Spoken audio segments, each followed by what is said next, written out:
bahe nama gaarii raffisee suuta dhufa. Aboo bullaale bahe nama gaarii raffisee suuta dhufa. Aboo bullaale bahe nama gaarii raffisee suuta dhufa. Aboo bullaale bahe nama gaarii raffisee suuta dhufa. Aboo bullaale bahe nama gaarii raffisee suuta dhufa. Aboo bullaale bahe nama gaarii raffisee suuta dhufa. Akkam jirtu daawwattootaaf kabajamtoota Oromaan har'a wallee falmataa kabbadaa tan ajaa'ibaa tan isiniif qabadhee dhufeetiin jira jechuudha. Hanga dhumatti na waliin tura. Namoonni chaanala keenya haaraa taatan subscribe godha, viidiyoo like godha, viidiyoo rawaan isin mul'ate comment jala barreessuu hin dagatina. Falmataa kabbadaa akkuma beekamu yeroo dheeraaf jechuudha. Muuziqaa warraaqsaa kan baasaa ture jechuudha. Nuuf qopheessee kan nu biraan gahaa ture. Hamma immoo sirba ajaa'ibaa qabatee dhufee jira jechuudha. Sirba addaati gaa sirba huccuu aadaa uffata aadaatiin faayamanii jechuudha. Qarree fi qeerroon haala isin iskiriin irratti argitan kanaan jechuudha. Daawwattoota kiyyaa bifa ajaa'ibaatiin bifa hin eegamneen dhufee jira. Welcome jennaan anaa dhufu baga nagaan dhufte falmee koo dhugaa kan ammaa kun jechuudha. Sirbi walleen ammaa kuni kan durirra adda amazing music dhugaan siin jaa muuziqaa ajaa'ibaa jirta yeroo argite siin jee ajaa'ibsiisaa kan addaa kanan siin jee. Kanaaf gaa daawwattoota kiyyaa Barikoo Entertainment irratti kan inni gadi dhiifamu jechuudha. Barikoo Entertainment irratti hordofuu hin dagatinaa gama peejii Facebookaa falmee kabbadaa jedhulleen jechuudha. Linkiin isiniif kan gadhiifamu ta'a jechuudha. Akka gadhiifameen kallattiin jechuudha dhaxxanii waan godhuu qabdan hundaayyuu godhuu qabdan jechuudha. Like, share, subscribe godhuu qabdan jechuudha. Achi jalatti komantii jajjabina babbareedduu barreessuu qabdan jechuudha. Falmeen gaa nama qeerroo lafaa dhufaa nama akka hacee yookaan dhugaa rabbii nama jabaadha. Mucaan kuni bara wayyaanee keessallee kan sirba addaa sirbaa babbareedaa jechuudha. Sirbaa ture jechuudha. Kanaaf gaa har'allee guyyaa sabni keenya rakkatee sabni dukkana keessa jirullee otoo garaaf hin bitamin nama waan guddoo saba kanaaf hojjetaa jiruu fi gar fuulduratti illee hojjetuuf deemu keessaa falmataa kabbadaati jechuudha. So kanaaf maal godhuu qabdan jechuudha. Jajjabeessuu qabdanii jabaa ofii abbaatu jabeeffata. Jajjabeessuu qabdanii namoota aartii Oromoo gara fuulduratti tarkaanfachiisan keessaa nama tokko jechuudha falmataa kabbadaati.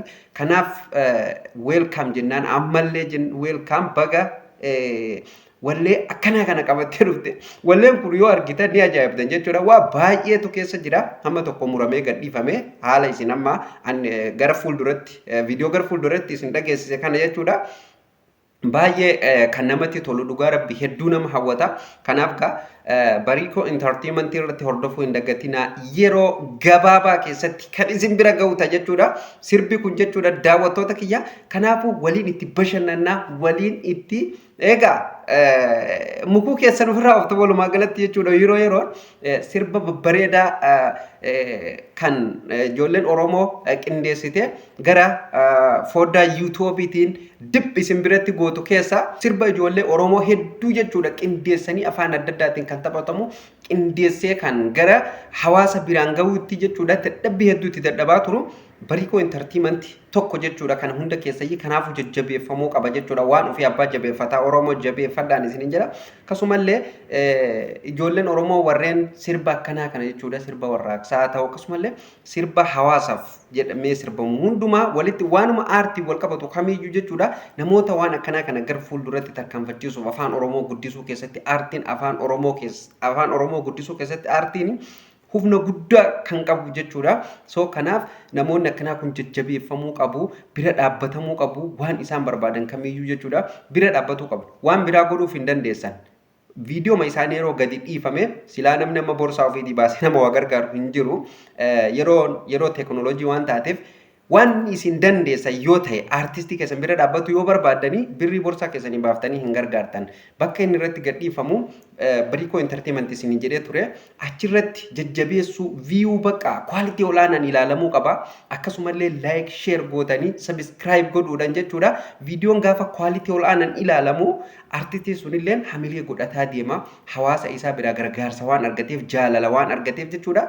Waa hedduu saba kanaaf hojjetuu danda'a jechuudha. So kanumaafuu jajjabeeffamuu qaba waan nurraa eegamu kamiyyuu godhuu qabna jechuudha daawwattoota kiyya liinkii isaa kooppii gootanii sheer waliif godhuun jechuudha namoota bira hin dhaqqabne sirbi kun bira hin dhaqqabinillee bira dhaqqabsiisuu qabdu jechuudha daawwattoota kiyya yeroo gabaabaa keessatti kan isin biraan ga'u kuni piroomeeshinaa falmataa kabbadaatiif hojjetamaa jirudha. Muuziqaa isaa beeksisuu yookaan hamma inni gadi dhiifamutti hawaasni akka beekee abdiin eeguuf jechuudha. Viidiyoo kana har'a kan isiniif qopheesseef jechuudha daawwattoota kiyya akka itti gammaddan gaabdii qaba. Namoonni baay'een miidiyaa irratti illee argaa jirtanii namoota baay'eetu hojjetaa jira akkuma argitan jechuudha. Keessafuu gama marsariitii feesbuukaatiin namoota baay'eetu hojjetaa jira jechuudha.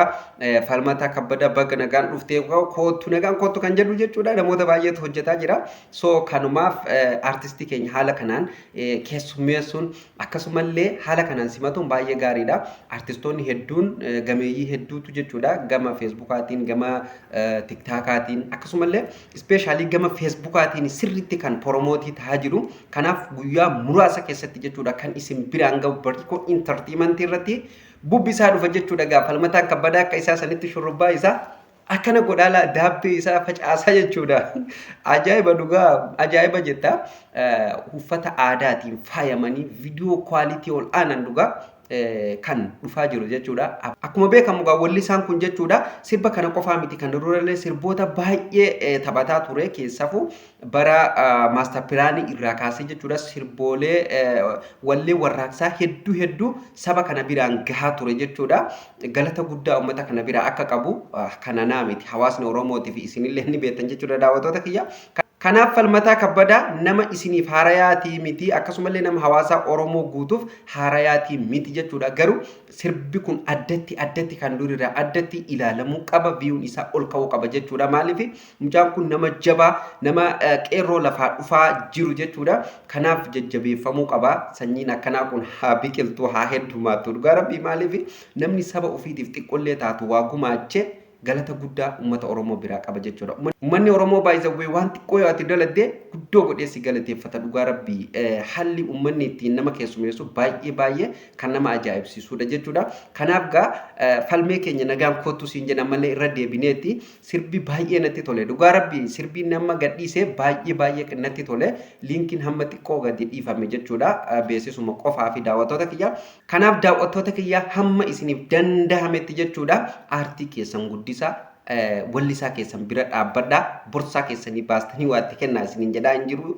Kanaafuu wanti isin godhuuf dandeessan ammallee irra deebi'eetiin isinitti hima jechuudha. Cimseetiin subscribe, like, share godhuudha jechuudha. Viidiyoo isaa keessafuu liinkii share godhuun baay'ee isa gargaara jechuudha. Hanga tokkollee ta'u jechuudha daawwattoota kiyya fakkeenyaaf sirba kana qopheessuun wacii guddoo nama gaafata. Keessafuu Itoophiyaa keessatti sirba qopheessuun waan ati galii irraa argatturraa baasii ati itti baaftutu irra guddaadha jechuudha. Garuu namni baasii san hin laalle artistoonni keenya baasii san hin laalle aartii Oromoo guddisuuf jedhanii waan qaban qabeenya ofii itti fixatanii jechuudha. Aartii Oromoo kana gara fuulduratti ceesisuuf halkanii guyyaa irratti dalagaa jiran jechuudha.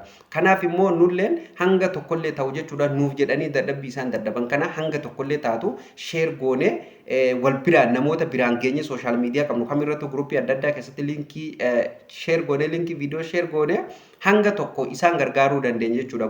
Dhibbatti illee isaan gargaaruu baannu yeroon ammaa yeroo teeknooloojii waan taateef jechuudha hanga tokko gargaaruu dandeenya jechuudha.